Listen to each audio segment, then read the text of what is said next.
I'm Jody Avirgan. Have you heard of Blue Apron? Well, now you have. Blue Apron's mission is to make incredible home cooking accessible to everyone.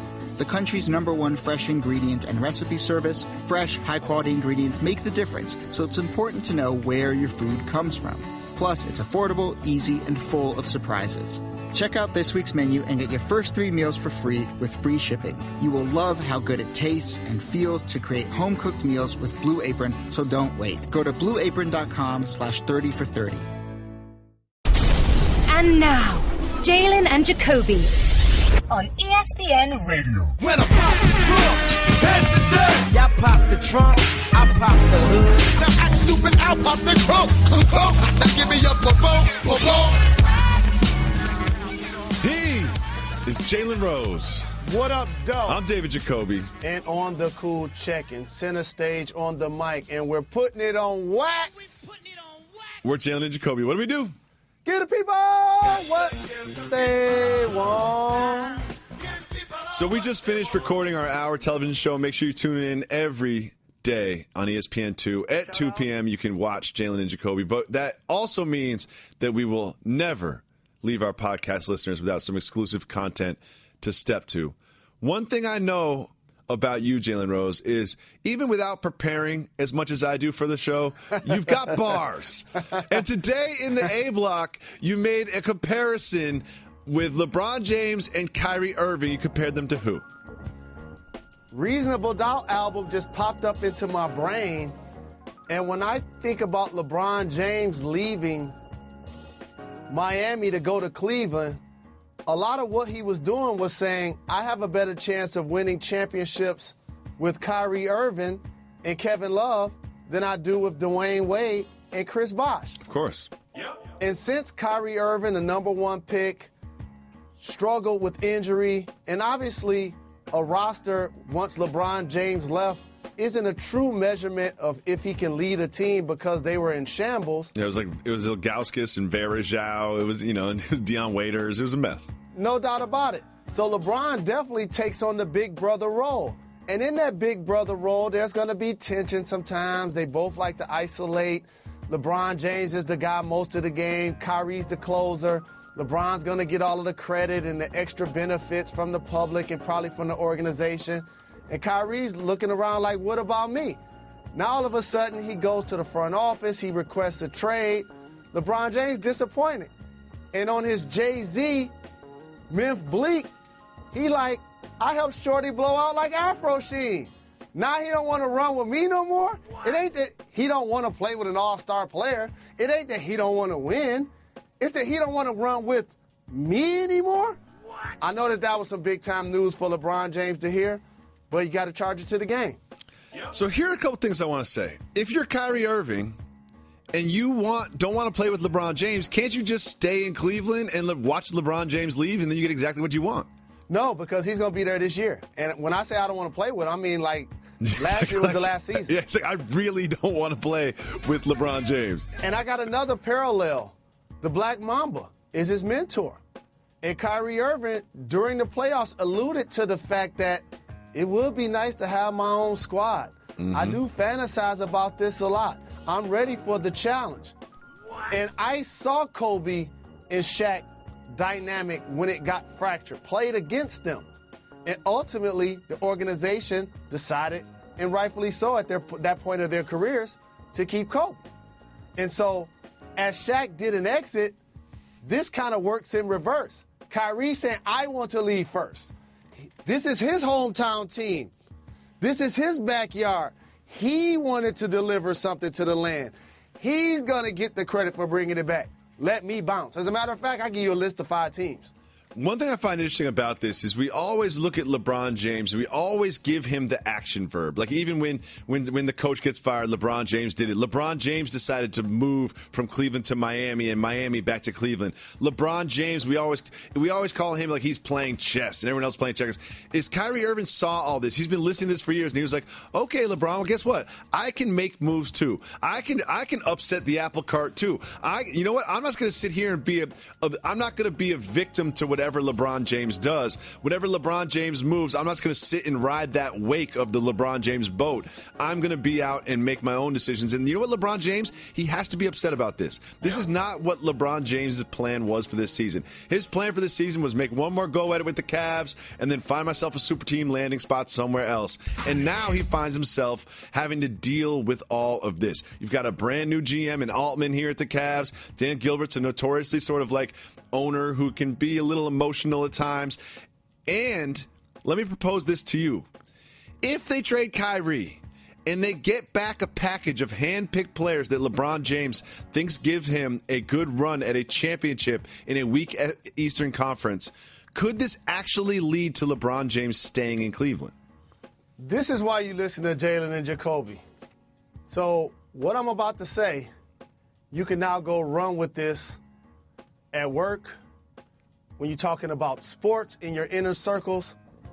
Because for those that's been listening to this program for the last 6 years, not only did we discuss the level of fracture in that relationship, we even put out some players that they can move Kyrie for. You remember those discussions? Me talking about, Eric Bledsoe. LeBron James workout videos in the summer with little bro Eric Bledsoe. And we like, oh, okay. They might be planting a seed there to create a harvest. Wait a minute. Who just got the front office job as an executive assistant to the GM? Oh, James Jones. Oh, that's interesting. So now all of a sudden the Cleveland Cavaliers can easily get on the telephone with the Phoenix Suns, right? And we putting it on wax. How about that? But you'd have to get much more back than Eric Bledsoe if you are the Cleveland Cavaliers. But I also kind of feel like if you're LeBron and you've got 1 foot out of the door in Cleveland anyway, does it really matter? You know what I mean? Like, is he really so concerned? Him saying, I'm just going to let the front office deal with this, do you think he really means that? I'm just going to, you know what? It's not my job to make roster decisions or personnel decisions. I'm going to let the front office deal with that. Do you believe that? No. No, me neither. Yeah, I don't believe in that at all. It's like, you know what? I'm not going to deal with it. I'm going to talk to Rich Paul, and Rich Paul's going to deal with it. That's how it works. He's like, I'm not going to make a single phone call about this. I'm not going to reach out to the front office. I'm not going to even let them influence this decision whatsoever. I'm just going to have my man do that. Exactly. You know what this reminds me of? Power. Ghost is free. He allowed Proctor to deal with it. Proctor brought in the guy that got him off, and Ghost is coming home. Spoiler alert. A little too late. You want to hear what happened on Game of Thrones? No. Interesting. We also have this. Jeremy Lin had this to say about the upcoming season. Keep it moving. With the Nets. Quote, oh, that ain't this segment. We're making the playoffs. I don't care what anybody else says. That should count as a failed drug test. That should count as a positive. Like, they're not even trying to make the playoffs. Like, they're actively trying not to make the playoffs, even though they don't have a pick. Everyone shows up at the end of September, beginning of October. Adam Silver should just send him a letter and be like, you got one positive. You don't even have to worry about going into the bathroom. Don't even bother with that. So let's imagine that the Cleveland Cavaliers, they don't get a great trade partner, that Kyrie has devalued himself enough that they do not have a happy deal that they can get even equal or slightly lesser value back for Kyrie. And this Cavaliers team, as constructed right now, enters the season and intends to play out the season as constructed. Are they still your favorite to win the Eastern Conference? As long as they have LeBron, Kyrie, and Love, they're my favorite. Me too. If they have 2 of the 3, not necessarily. You can't overlook what the Boston Celtics did this offseason and what they still may be able to do to add someone up front with all of the assets that they've acquired. It's going to be interesting to see. And also, so many people get caught up in necessarily trying to find a quote-unquote trade partner. In the NBA, there are 3-way trades. There are multiple players involved. So don't just look at it like who Minnesota has to give up to get Kyrie. There are going to be multiple teams involved when you're trying to move players of not only his talent level, but clearly of his salary. One thing I think will be interesting is if it plays out this way and then Kyrie is still in the Cavaliers as we get close to the All-Star break with the new trade deadline, it'll be interesting to see if the Celtics and the Cavaliers are going after the same players in order to strengthen themselves for a stretch run in the Eastern Conference. And you look at the Celtics saying, we can give you a bunch of picks, we can give you a bunch of great young potential talent, and the Cavs saying we can give you a bona fide star, and them sort of like bidding against each other to get somebody like a Boogie Cousins. How about this? Here's another theory. Isaiah Thomas hasn't signed a new contract in Boston yet. Oh, that's interesting. They're going to have to pay him a max. If you're the Cavs, you're on the phone with Boston. That's the thing, but why? People say that, right? And I've heard this before, but why would you make a trade with your direct competition? Like, why would you do that? Why would you take the team? And there's a pretty big gap between the Celtics and the Cavs and what you look at in the Eastern Conference next, which will probably be the Wizards and the Raptors. There's a pretty big gap between those teams. Why would they make a deal with each other? It seems to me like the Yankees and the Red Sox making a deal. Yep. There have been plenty of players that play for both the Yankees and the Red Sox. But they don't make deals. They don't make deals. Those are free agents. So here's the more important point is, of course, you don't want to strengthen your number one opponent. But, however, you don't want to be so spiteful that you don't get the right deal.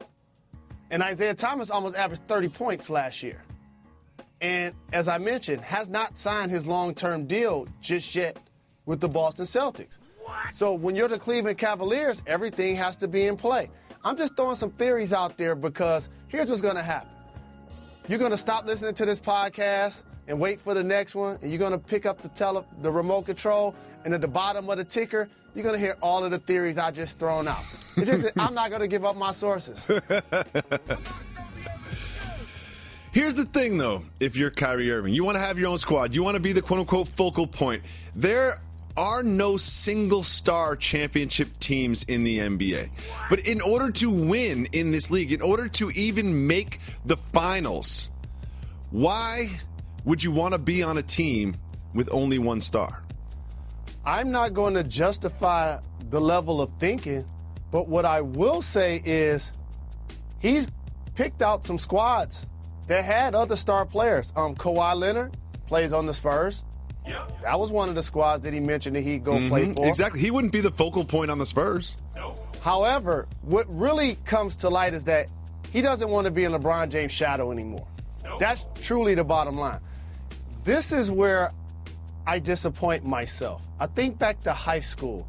I had a chance to learn Spanish, and I was so ignorant and so immature, sitting in the back of the class saying, "Who wants to learn Spanish? I ain't never going to Spain." It makes me wish I could tell you this in another language. He does not want to play with LeBron James anymore. No. I understand that. And I also understand that there's a feeling that perhaps LeBron James and LeBron James's camp are the way that we know about all of this. Do you believe that the way us, the media, the way our colleagues got this information, then disseminated it, was someone affiliated with LeBron James? Possibly, but it's irrelevant because once you start speaking to individuals that are related to front offices and basketball teams and you're talking about being traded, when they pick up the telephone and they engage somebody else, at that point, everybody knows. That's just kind of how this works. You're not going to say that you want to be traded to 5 teams and think that it's all going to happen off wax. Like, people are going to talk about it because it's going to be a major undertaking for each of the squads involved. So here's one thing that no one's really talking about. All right, I get it. Kyrie Irving no longer wants to play in LeBron's shadow. I totally understand that. I no longer want to do television in Jalen Rose's shadow. I'm demanding a trade from our producers every single day. I totally get that, right? But LeBron is basically already said he's going to leave. Like, everybody believes LeBron is going to leave after 1 year. So if Kyrie doesn't want to play in LeBron's shadow, why doesn't he just stay in Cleveland and watch LeBron leave? It seems almost like he wants to pull the rug from underneath LeBron. Like, okay, you guys feel like this guy got it going on so much in his hometown, bringing back championships, and everybody's worried about what he's going to do. Let's see how he fares with me not around. That's kind of how I'm taking it. That's how I'm taking it, too. It's almost like everyone credits LeBron James with the front office move. And when David Black gets fired, everyone looks at LeBron James and said, oh, LeBron James was the one who really fired him. And LeBron James gets all of the credit during the parade. And LeBron James brought the title back to Cleveland. And now there are reports that Kyrie felt this way even after the championship game. It definitely feels like he's a little salty that LeBron gets all of the credit when you look at the box scores and you watch the games, Kyrie Irving does a lot of the hard work on the basketball floor but doesn't get the credit after the floor. But it goes back to me, this Pat Riley disease of me thing. Like Kyrie Irving, LeBron James, both of you have something great going on. You went to the finals 3 straight times. You are, in my mind, the favorite to go back to the NBA finals again, but that's not good enough for you. You have to do it on your own terms. Am I just being a fan and saying that that's broken logic? Yes, you are, because you talk about doing this fine program with me, and we're on 6 years, but yet I got the remote control in my hand. Jacoby on Sports Nation. Jacoby on Sports Center. Jacoby's still doing this thing. The exact same thing with Kyrie Irving.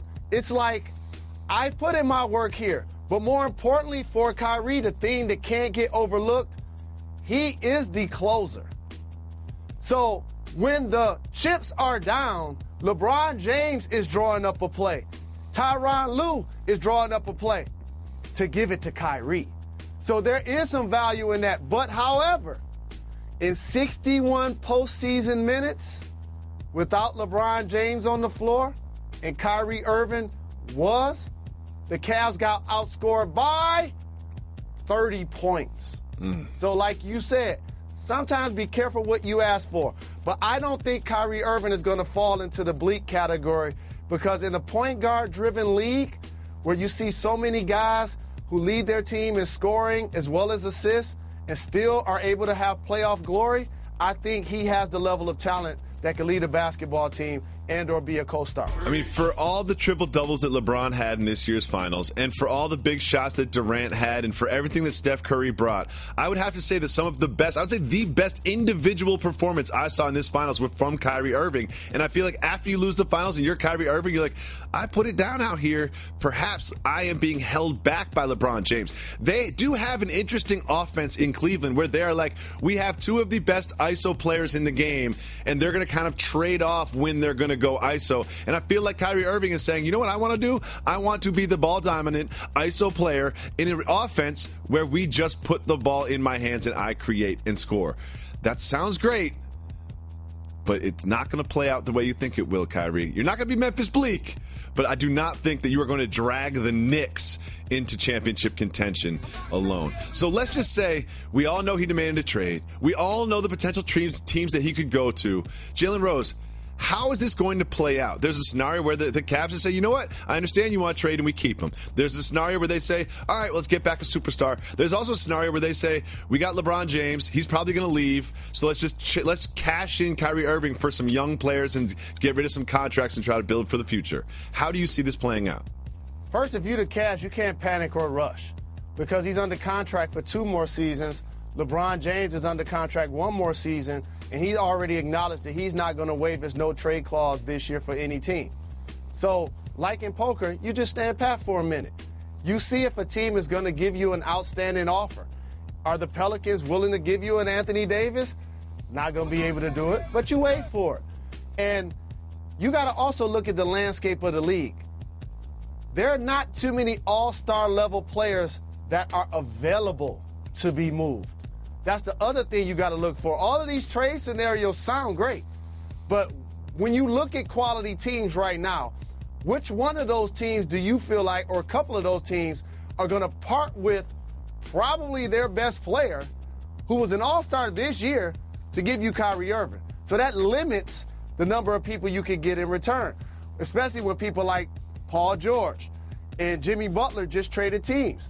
What's going to happen with Boogie Cousins? He hasn't signed a long-term contract. But in a point guard-driven league, again, I disagree with you. Kyrie Irving does have what it takes to lead a playoff team. I don't know if it's to championship glory, because you need multiple all-stars, But I think he has what it takes. He has the goods. Absolutely. My favorite part about your proposal is there's one team that clearly has an all-star caliber player that wants to move him to the Cavs, and that is the New York Knicks moving Carmelo. And once Carmelo heard this, he's like, no. I want the Rockets. He's like, no, guys. No. I know Kyrie wants to trade, but I know I said the Cavs, but I didn't put pen to paper. I want to be on the Rockets because I know what's going on in Cleveland. I do not want to be a part of it. Yes, Kyrie Irving demanded a trade from the Cleveland Cavaliers. We don't know whether or not they will, acquiesce to his request, but we do know this. We're not going to talk about it for the entire hour here today on Jalen Jacoby because other things were happening in the world of sports like this. There's been reports from our colleague, Woj. Woj is reporting that ever since day one, the Lakers' new front office of Magic Johnson and Rob Pelinka have been solely focused on bringing in LeBron James and Paul George. Do you think this is the right approach, and do you think they will accomplish it? Of course. Shoot for the moon. If not, you fall amongst the stars. But the problem with that theory is this. The Indiana Pacers and Oklahoma City Thunder, they weren't caring about that philosophy. And now all of a sudden, he's teamed up to play with Russell Westbrook, two California kids that have thrived in small markets in their own right. One just won the MVP, and another's going to have a 5-year potential deal with OKC that he can sign and retain his bird rights. I don't see those players breaking up. So therefore, I like the theory of bringing PG to LA, especially when he already came out on wax saying that he would like to do that before he was traded. LeBron James, I've already came out and said I feel like this is going to be his last year in Cleveland before it became headline news in the ticker. Did our show get credit for that? Another subject for another day. But with that being said, of course you line up the best way you can in order to get LeBron James, especially when you see a situation clearly is fractured right now in Cleveland. The situation in Cleveland is so fractured that no one even noticed over the weekend that one of the best players in the NBA just signed an extension. John Wall signed a 4-year, $170 million extension to stay with the Washington Wizards. He signed it a little bit earlier than you and I both expected him to. If he played out this season, he could be potential for an even bigger contract if he made the All-NBA team. Why do you think John Wall secured this now?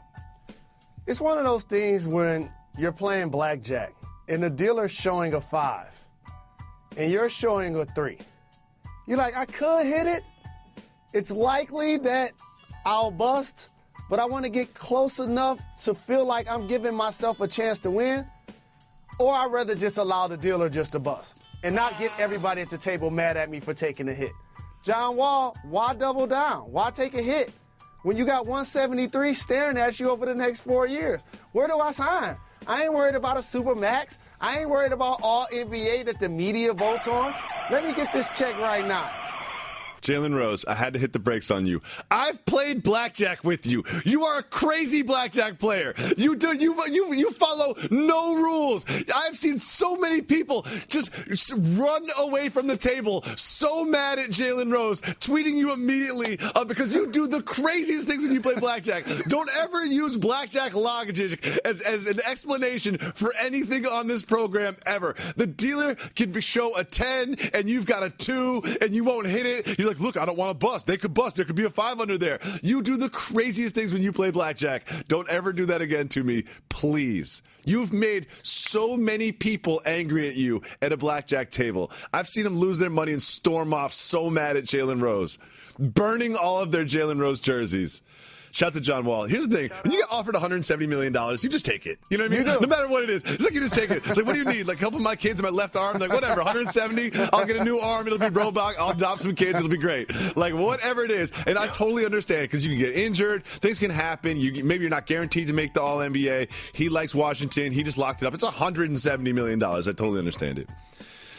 Next, LeVar Ball's back in the news. This time, he was at an AAU tournament. His team was playing. They were up by 9 at the end of the game. He got a technical from the referee, and then he continued to take his entire team off of the floor and basically forfeited the W. What do you think about this latest move from LeVar? Sends a poor message to the young people that you're leading. It's also something that when it takes place and you're the adult, you'll feel like you're getting revenge on the ref. You're getting revenge on the league. Everybody's here to watch me. I'm the big name that's leading these young people. But ultimately what you're doing is being a sore loser, and it sends a message to the young people that if things don't go their way, then they could quit. But more importantly, that they can continue to berate an official. At some point, being an athlete, the refs, every time they blow the whistle, you got to understand this. The team that gets the call, they're happy. The team that the whistle goes against, they're unhappy. That's just an absolute fact. You've never seen somebody be like, you know what, like reg ball, that was a weak call. Now, you know what, I don't want to shoot the free throws. I'm good. Y'all can have the ball. It don't work like that. And when you disagree with the official, the way not to get back at them is to quit. I just don't like that at all. Next, Jordan Spieth had a dramatic win at the British Open. Young man just won the British Open. He's walking into the clubhouse to sign his scorecard and do whatever they do in the clubhouse. As he's walking by his caddy that just helped him win a major tournament, he doesn't shake his hand. He doesn't give him a high five. He gives him what's known, I'm going to call a cup check, which is a quick punch to the male undercarriage. Jalen Rose, are you down with the cup check? I am not down in any way, shape, or form. The Clemson collegiate football team was doing something of this manner to the opponents. The Cubs, during their World Series run, was doing something affectionately known as the junk bump.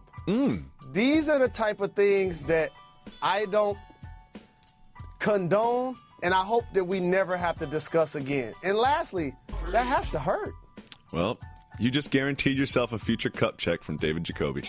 Next, Danny Ainge was playing a little pickup basketball in his driveway, a 9-foot hoop. A lot of family was around. And then his son, Crew, just bully balled him. Drives to the lane like Shaquille O'Neal, pushes him out of the way, and dunks all over his head. If you're Danny Ainge, are you more upset or proud that your son dunked all over you? I'm proud. Me too. I can't wait till my son dunks on me. Here's the thing, though. The way you came at me, you better be going at them cats like that in college. Yes. I'm going to be at the game. Yes, because Danny Ainge plays physical defense in his old age. I don't remember this Danny Ainge on the Celtics. He was using his body trying to keep Crew from the basket. Crew knew it was coming, though. When you look at the footage, Crew did match with him off. Protected the ball with his left hand, matched the body move with his right hand. They definitely had experience. They had each other's scouting report on that one. Great dunk from Crew. I'm a big Crew fan now. Shout out. Now, we all see on Instagram every NBA player. They don't post them eating meals. They don't post themselves, just watching Power and Game of Thrones. They post themselves working out. Especially LeBron James with the tights and the shirt off, doing crazy workouts, getting ready for next season. Well, LeBron isn't the only one that posts on Instagram. Dirk Nowitzki also posted his summer workout to get ready for the season. Dirk Nowitzki is just casually driving a cruiser bike through a field of wildflowers. Jalen Rose, during your career, were your summer workouts more like LeBron's or more like Dirk's? Definitely more like Dirk's. Yeah. The guy that's having more fun, that's whose trek I want to follow. And by the way, they met each other in the NBA Finals before, and who won? Dirk won. Dirk won. I remember that. Remember Dwayne Wade and LeBron doing the fake coughs in the tunnel when they were up in the series? Look how that played out. But I also give credit to today's athlete. Back in the day, what athletes did, I consider working out. Players today, they train 24/7, 365 for the most part. Jalen Rose, I just want to let the people know that if you ever are at a blackjack table and you see Jalen Rose there, he always sits at third base on the end. If you ever think to yourself, oh, there's Jalen Rose, he's one of my favorite personalities, I love that show he does with that white guy, he was a great player, let me just enjoy myself by playing some blackjack at that table with him. My advice to you, anyone who's ever thought this, run. Don't just leave that table, leave the casino, stay as far away from Jalen Rose's blackjack table as you can. He has no idea how to play the game. Can you tell him why I sit in the third chair? You sit in the third chair so you can ruin the hand for everybody else in front of you, and you feel like whatever decision you make there is going to change the card that the dealer has under there. You are an insane person when it comes to blackjack and pretty much all other aspects of your life, and that's why I love you. Kyrie Irving has requested a trade from from the Cleveland Cavaliers front office. We've all had some time to think about this. It happened on Friday afternoon. We've all spent the weekend reading everybody's thing about it and how it happened and dissecting it. And now that we've had a little space, we've got a little distance, we've been able to really digest this information. How do you think it's going to play out? Like, will they actually trade Kyrie Irving? And if they do, where would they trade him to? Ultimately, when a player says that he doesn't want to participate playing in your uniform anymore, and he has the level of talent that Kyrie Irving has, you have to move him. Really? Because you can't build around him because nobody's going to want to come play with him because they know he doesn't want to be there. So because of that dynamic, while you still have LeBron James, who has a full no-trade clause, the best case scenario would be to get some level of value clearly in return for a dynamic player and hope to do it, I hate to say it, before the start of the season. Wow. Do you think it's on the table that Kyrie Irving will not start the season in a Cleveland Cavaliers jersey? Oh, it's on the table. Once he comes out and he gives you a list of 5 teams he want to get traded to, and here's the problem with that. A team like the Knicks is like, I want to go to New York, play in a large market, and lead a basketball team and turn their franchise into something that they haven't been in a really long time. Minnesota, they doing something real special, trying to go run with Wiggins and Towns and Butler. Miami, they have the championship glory already. The Mafia, I say that affectionately, with Pat Riley and Eric Spoelstra. You've seen them build squads. And you know what else? They're not fans of LeBron James and how he left either. And so we got to kind of kinship eye to eye with that one. And then lastly, of course, you got to say the Spurs. Who doesn't want to go run with Kawhi and/or Pop? Because they've been there, done that. So while it may seem like his wish list is all over the place, ultimately, guess where he's going to go? Where the Cavs trade him. I think there's one thing that's really important to be said about all of this is he's on contract for 2 more years because he requested a trade and because he has certain teams that he would prefer to go to. The Cleveland Cavaliers are not beholden to grant his request, trade him to a team that he wants to be traded to, or trade him at all. So the Cavs are like, listen, I understand what you want. That's great. I'm really glad you're being open and communicating with me. But ultimately, what I want is what matters because you signed a contract to play in our uniform. But let's start gaming this out. Okay. He doesn't want to be in LeBron's shadow. He wants to be the focal point. Why would you list the Spurs when you would then be in the shadow of Kawhi Leonard? There's a different level of respectful maintenance that comes with playing with LeBron James. Because every time something happens in Cleveland, whether the coach is fired, whether someone is traded, whether J.R. Smith or Tristan Thompson gets a contract, everything revolves around us saying LeBron had his hand in it. Yep. It doesn't happen that way in San Antonio. No. There's a clear distinction of Kawhi's the superstar player, but the decisions are going to be made by the front office, and the coaching clearly going to be done by Greg Popovich. So there is a level of distinction there. And also, I want to make sure I correct something you said. It's not about being the focal point. It's about not playing with LeBron James. Let everybody own what this is. This isn't Kyrie saying, I don't want to play with other all-star players. This isn't Kyrie saying, I don't want to win. This isn't him saying that I don't want to lead a team. It's him saying, I don't want to play with LeBron anymore. And it just so happens he plays in Cleveland. It is interesting because of all these teams, it seems like he would have another all-star level player on his team if he went to all of them. But let's keep going through the list. You have the New York Knicks. Now, this I find interesting because the obvious trade here would be Carmelo for Kyrie, Carmelo in a piece for Kyrie. We get it. But Carmelo also has a no-trade clause. And reports have come out that Carmelo is focused on going to Houston. He doesn't want to waive his no-trade clause and then go to Cleveland and play with LeBron James. Why do you think that is? Because for a lot of minutes of a basketball game, they play the same position. And guess what? I'm going to the same Hall of Fame that he's going into. And we're also going into the same free agency together, too. Correct. And yes, he's going to be in the VIP level of the Hall of Fame, but we're still going to be in the same building. So playing in his shadow in the same position, not going to be able to do it. I know it sounds good on paper to say Carmelo and LeBron, but Carmelo, while a capable three-point shooter, is not necessarily the spot-up type of player that LeBron thrives off creating and getting shots for. Kyle Korver, Kevin Love has developed into that type of player. Channing Frye has developed into that type of player. And so because of that, he needs the floor spread.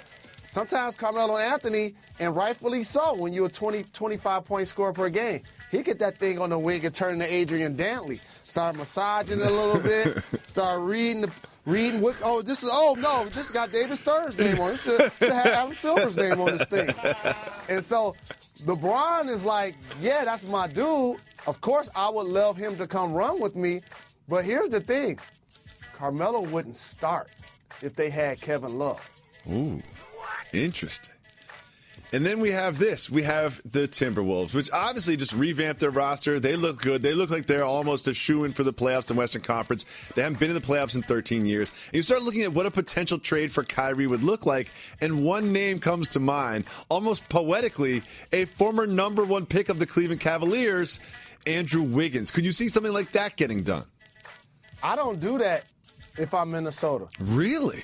No, not at all. Because here's why.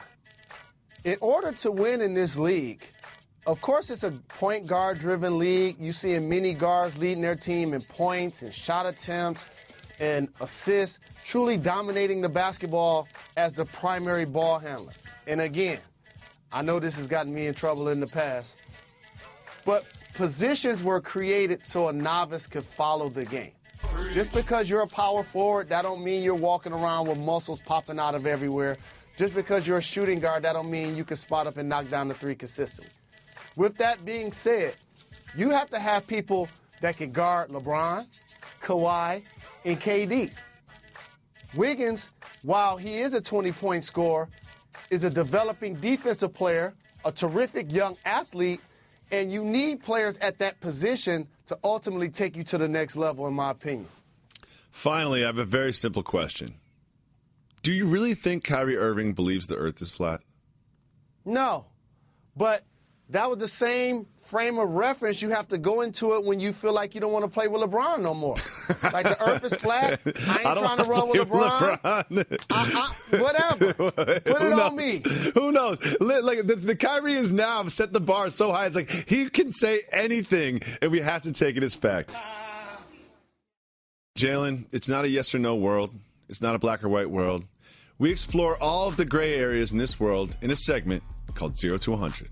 Shout out. Jalen Rose, while everyone was talking about Kyrie Irving and LeBron James and the tension in that relationship and how this is going to completely upend the Cavaliers franchise, another thing happened this weekend regarding LeBron James that is very interesting that no one is talking about, that you will only get here on Jalen Jacoby.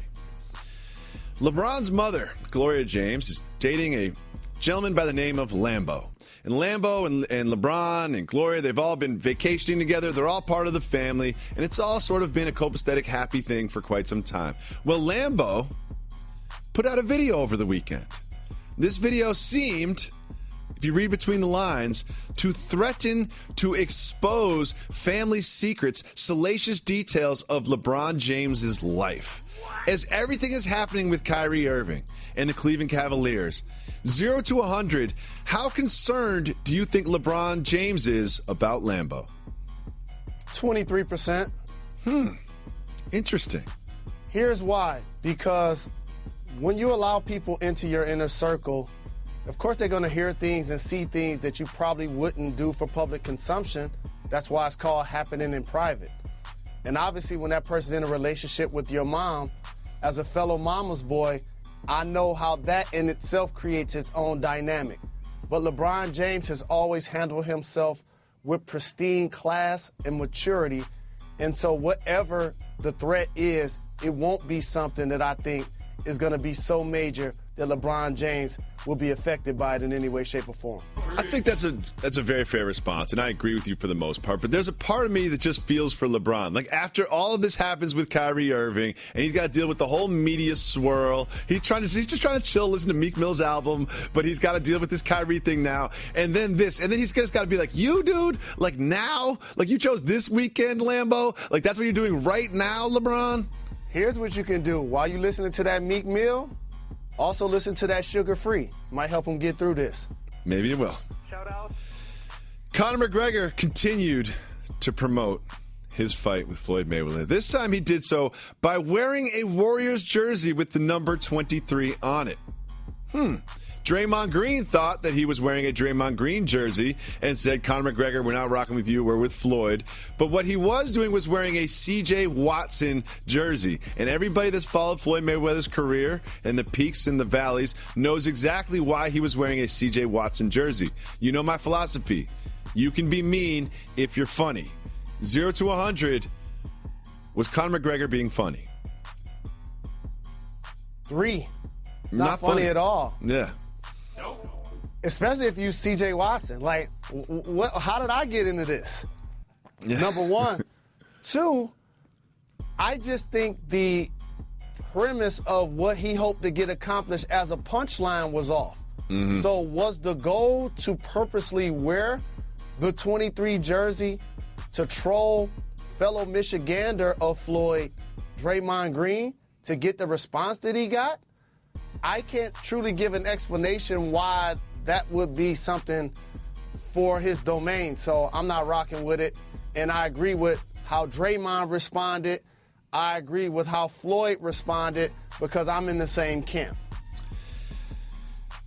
I absolutely loved watching my man Clint Dempsey score a goal and assist a goal from Josie Altidore on Saturday night in the Gold Cup semifinals. And then Jamaica upsets Mexico on Sunday night, setting up a USA-Jamaica finals on Wednesday night. It's going to be very tense in the Jacoby household as my wife is Jamaican.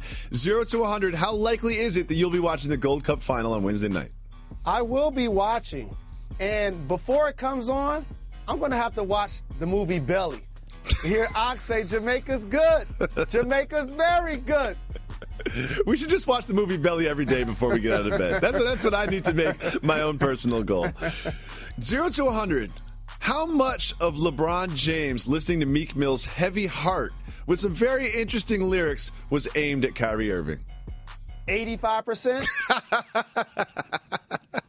Because LeBron is the king of subliminals. Yep.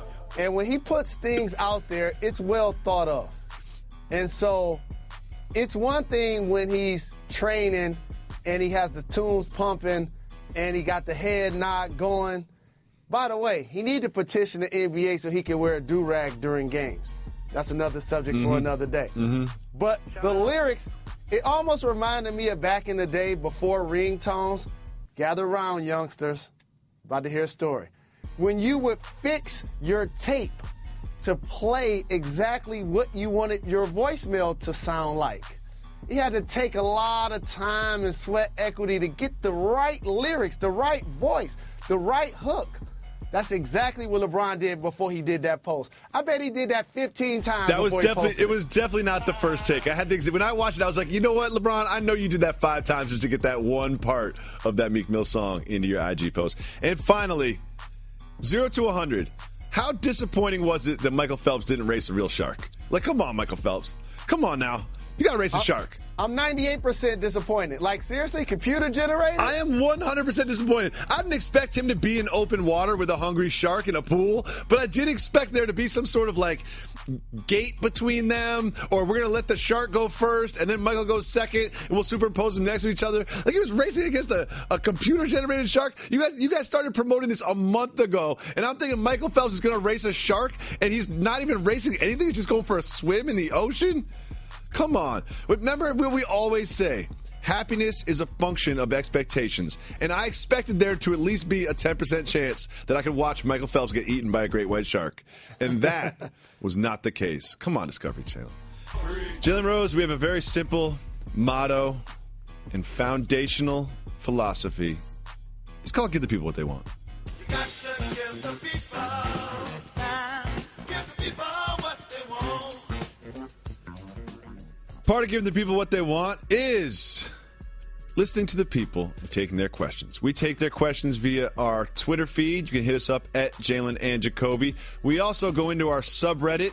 That is on reddit.com/r/Jalen and Jacoby. And you can leave us voicemails. You can call us at 985-80-JALEN. Leave us a voicemail, and we play it on the show, just like this. Guys, are the Timberwolves for real?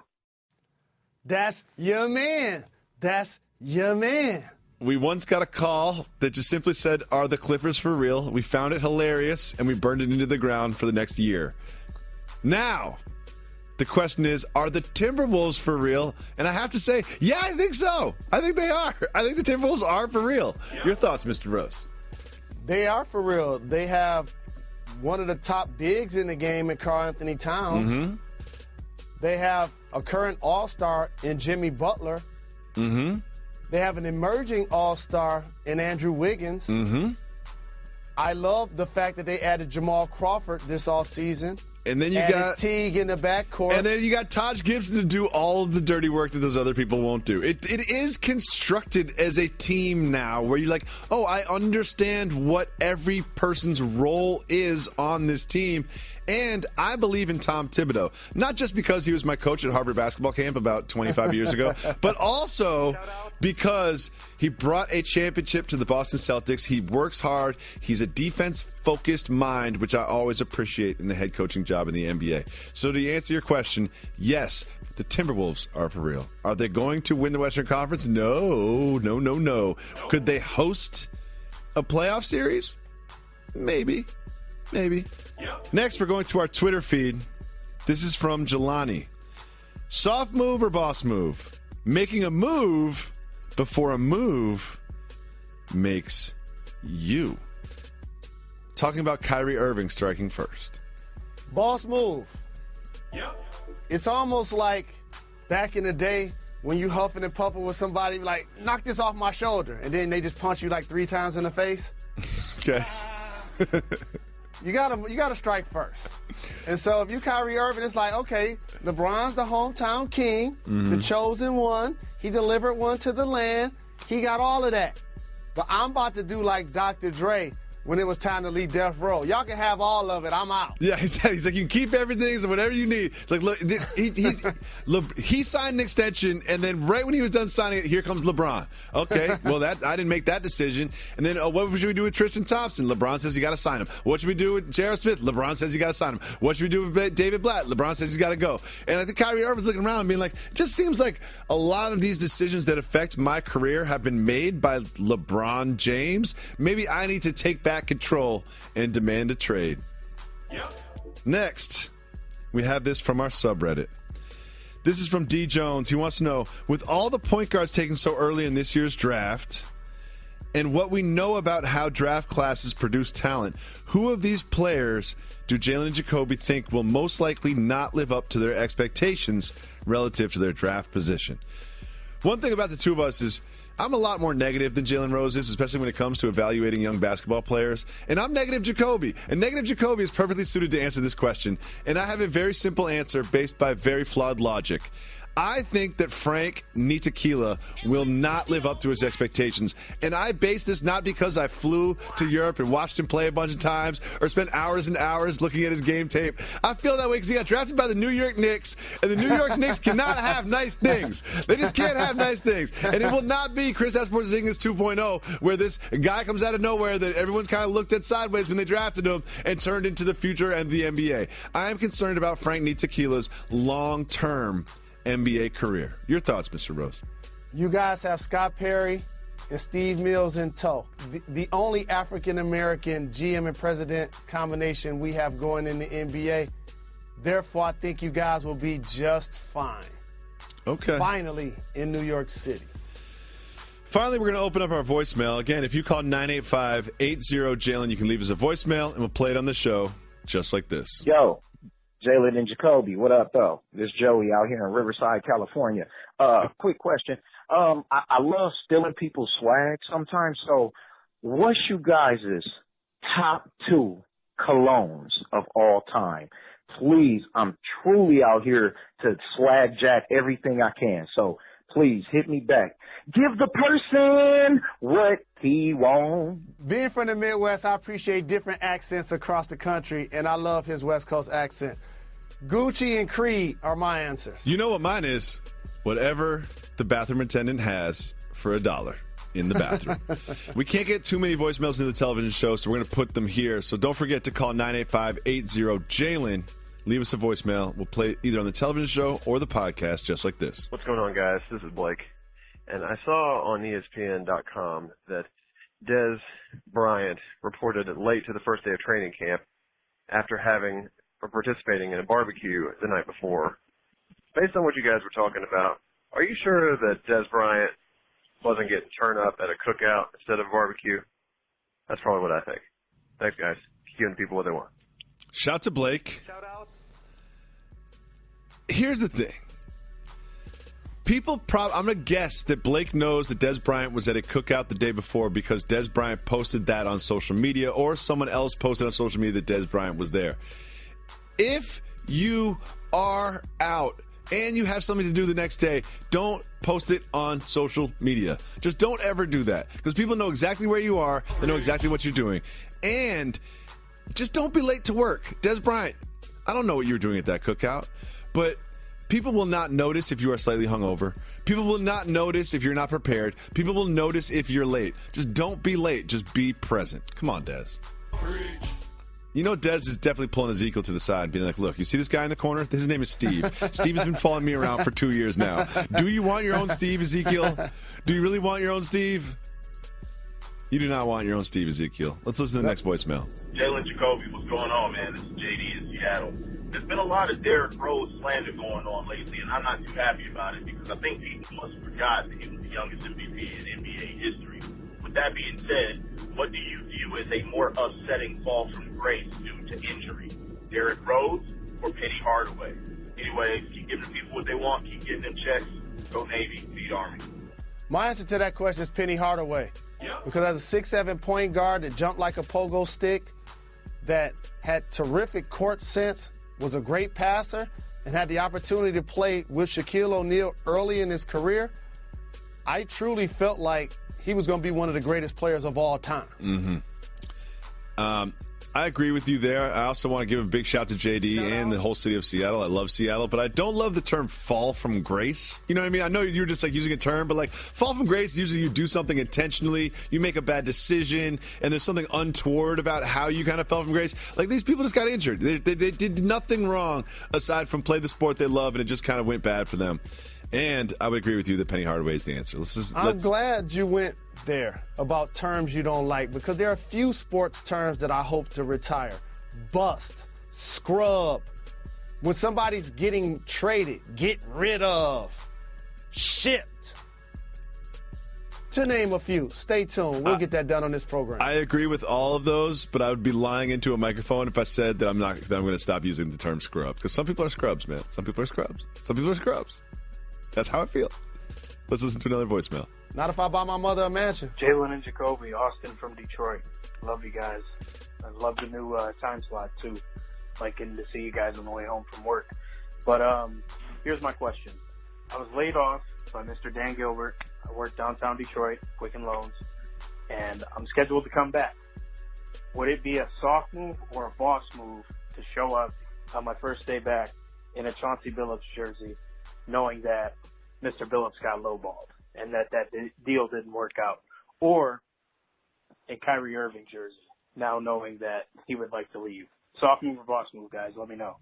Thank you. Thank you for the call. I appreciate the support. Shout out. And I'm able to separate a couple of things.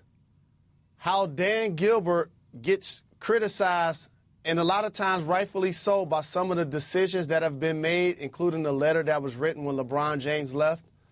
And also I have to defend sometimes when he gets criticized because their roster and their luxury tax bill are as high as any team in the history of the league. So he put his chips in the middle of the table. And lastly, I have to say this. There are not too many people that wave the Detroit flag as high as I do. He's one of them. So I got some advice for you. The answer to your question, soft move. Don't worry about Kyrie, because he's making a maximum contract. Yep. Don't worry about Chauncey Billups. Okay, he's getting paid by ESPN, and if he wants to be in the front office, he'll get that opportunity one day. Yep. You show up at work and behave like somebody that is happy to be there after being laid off, that needs to take care of himself and or his family. Don't allow your fandom to get in the way of you keep getting them checks. I agree with you, Jalen. You put that very well. I just have one addition. Don't show up to work in a tank top. You know what I mean? Unless you are playing basketball for a living, I don't want to see your armpit hair at work. You know, I understand, but you can subtly maybe put like a Chauncey Billups basketball card somewhere in your cubicle. But I suggest your first day back, maybe like a nice crisp white button-up. Maybe that's just me. You know what I mean? Maybe that's just me. But maybe a crisp button-up shirt would be a better option than your first day back wearing a basketball jersey. But a small basketball card in your cubicle might send the same message. Thanks so much for leaving those voicemails. If you call 985-80-JALEN, you can leave us more voicemails. And we'll always give exclusive content to our podcast listeners that have been supporting us since day one before we completely sold out.